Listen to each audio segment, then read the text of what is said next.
Hello friends, स्वागत है आपके अपने चैनल एमसीक्यू वाला में। आज हम जो हमारी हिंदी की निबंध की सीरीज चल रही थी, आज हम उसका पार्ट 4 लेकर आए हैं, जो है स्वास्थ्य शिक्षा में योग का महत्व या योग शिक्षा आवश्यक और उपयोगिता। ठीक है फ्रेंड्स, प्रमुख विचार बिंदु, प्रस्तावना, योग का अर्थ, योग की आवश्यकता, योग की उपयोगिता, योग के सामान्य नियम, योग से लाभ और उपसंहार।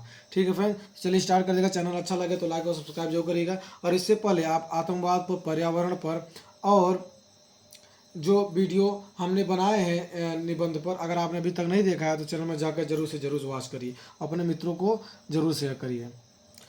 प्रस्तावना, योगासन शरीर और मन को स्वस्थ रखने की प्राचीन भारतीय प्रणाली है। शरीर को किसी ऐसे आसन या स्थिति में रखना जिससे स्थिरता और सुख का अनुभव हो, योगासन कहलाता है। योगासन शरीर की आंतरिक प्रणाली को गतिशील करता है। इससे रक्त नलिकाएं साफ होती हैं तथा प्रत्येक अंग में शुद्ध वायु का संचार होता है, जिससे उनमें स्फूर्ति आती है। परिणामतः व्यक्ति में उत्साह और कार्य क्षमता का विकास होता है तथा एकाग्रता आती है। अब आगे योग का अर्थ। योग संस्कृत के यज धातु से बना है, जिसका अर्थ है संचालित करना, संबंध करना, सम्मिलित करना अथवा जोड़ना। अर्थ के अनुसार विवेचन किया जाए तो शरीर एक आत्मा का मिलन ही योग कहलाता है। यह भारत के 6 दर्शनों, जिन्हें षड दर्शन कहा जाता है, में से एक अन्य दर्शन है। न्याय, वैस्तिक, साख्य, वेदांत एवं मीमांसा। इसकी उत्पत्ति भारत में लगभग 5000 ईसा पूर्व में हुई थी। पहले यह विद्या गुरु शिष्य परंपरा के तहत पुरानी पीढ़ी से नई पीढ़ी को हस्तांतरित होती थी। लगभग 200 ईसा पूर्व में महर्षि पतंजलि ने योग दर्शन की योग सूत्र नामक ग्रंथ के रूप में लिखित रूप में प्रस्तुत किया। इसलिए महर्षि पतंजलि को योग प्रणेता कहा जाता है। आज बाबा रामदेव योग नाम इस अचूक विद्या का देश विदेश में प्रचार कर रहे हैं। ठीक है फ्रेंड, चलिए देखते हैं योग की आवश्यकता क्यों है। योग की आवश्यकता, शरीर के स्वस्थ रहने पर ही मस्तिष्क स्वस्थ रहता है। मस्तिष्क से ही शरीर की समस्त क्रियाओं का संचालन होता है। इसके स्वास्थ्य और तनाव मुक्त होने पर शरीर की सारी क्रियाएं भली प्रकार से संपन्न होती हैं। इस प्रकार हमारे शारीरिक, मानसिक, बौद्धिक और आत्मिक विकास के लिए योगासन अति आवश्यक है। हमारा हृदय निरंतर कार्य करता है। हमारे थक कर आराम करने या रात को सोने के समय भी हृदय गतिशील रहता है। हृदय प्रतिदिन लगभग 8000 लीटर रक्त को पंप करता है। उसकी यह क्रिया जीवन भर चलती रहती है। यदि हमारी रक्त नलिकाएं साफ होती हैं तो हृदय को अतिरिक्त मेहनत नहीं करनी पड़ेगी। इससे हृदय स्वस्थ रहेगा और शरीर के अन्य भागों को शुद्ध रक्त मिल पाएगा, जिससे निरोग और सबल हो जाएंगे। फलतः व्यक्ति की कार्य क्षमता पर भी बढ़ जाएगी। ठीक है फ्रेंड्स, आगे देखते हैं। योग की उपयोगिता, मानसिक और शारीरिक स्वास्थ्य को ध्यान में रखते हुए हमारे जीवन में योग अत्यंत आवश्यक है। शरीर, मन और आत्मा के बीच संतुलन अर्थात योग स्थापित करना होता है। योग की क्रियाओं में जब तन, मन और आत्मा के बीच संतुलन एक योग स्थापित होता है, तब आत्मिक संतुष्टि, शांति एवं चेतना का अनुभव होता है। योग शरीर की शक्तिशाली एवं लचीला बनाए रखता है, साथ ही तनाव से भी छुटकारा दिलाता है। यह शरीर के जोड़ों एवं मांसपेशियों में लचीलापन लाता है, मांसपेशियों को मजबूत बनाता है। शारीरिक विकृतियों को काफ़ी हद तक ठीक करता है। शरीर में रक्त प्रवाह को सुचारू करता है तथा पाचन तंत्र को मजबूत बनाता है।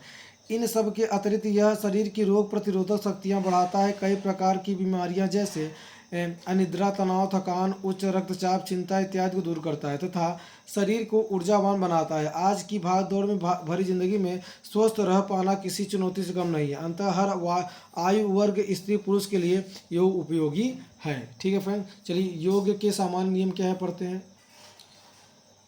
योग के सामान्य नियम, योगासन उचित विधि से ही करना चाहिए, अन्यथा लाभ के स्थान पर हानि की संभावना रहती है। योगासन के समय अभ्यास से पूर्व उसके औचित्य पर भी विचार करना लेना चाहिए। बुखार से ग्रस्त बीमारी रोगियों को योगासन नहीं करना चाहिए। योगासन करने से पहले नीचे दिए गए सामान्य बिंदुओं की जानकारी होना आवश्यक है। जैसे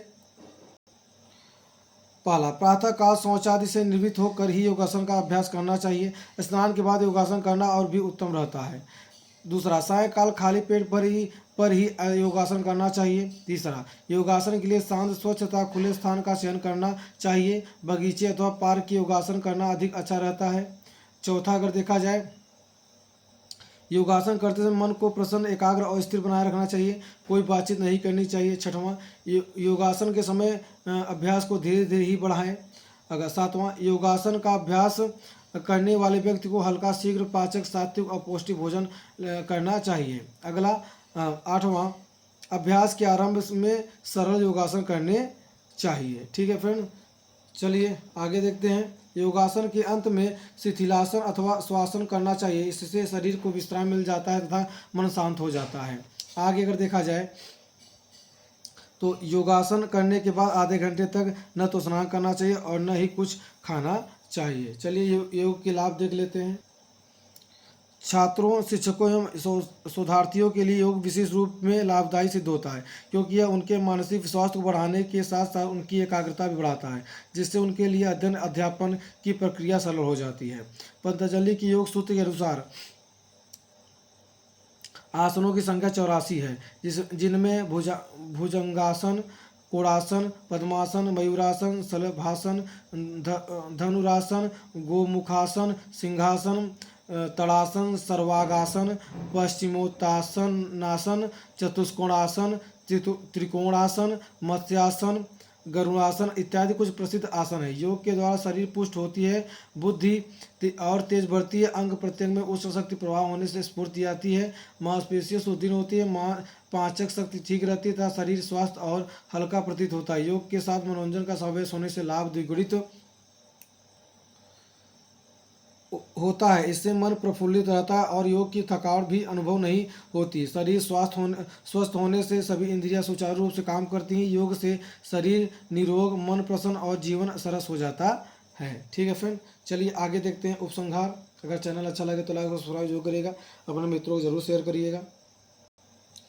उपसंहार देखा जाए, आज की आवश्यकता को देखते हुए योग शिक्षा की बेहद आवश्यकता है, क्योंकि सबसे बड़ा सुख शरीर का स्वस्थ होना है। यदि आपका शरीर स्वस्थ है तो आपके पास दुनिया की सबसे बड़ी दौलत है। स्वस्थ व्यक्ति की ही देश की और समाज का हित कर सकता है। अंतर समाज की भागदौड़ की जिंदगी में खुद को स्वयं एक ऊर्जावान बनाए रखने के लिए योग बेहद आवश्यक है। वर्तमान परिवेश में योग ने सिर्फ हमारे लिए लाभकारी है, बल्कि विश्व के बढ़ते प्रदूषण एवं मानवीय व्यवस्थाओं से उपजी समस्याओं के निवारण के संदर्भ में इसकी सार्थकता और भी बढ़ गई है। ठीक है फ्रेंड्स, तो पेपर के हिसाब से यह भी बहुत इंपॉर्टेंट योग आता है, 5-10 नंबर का आता है।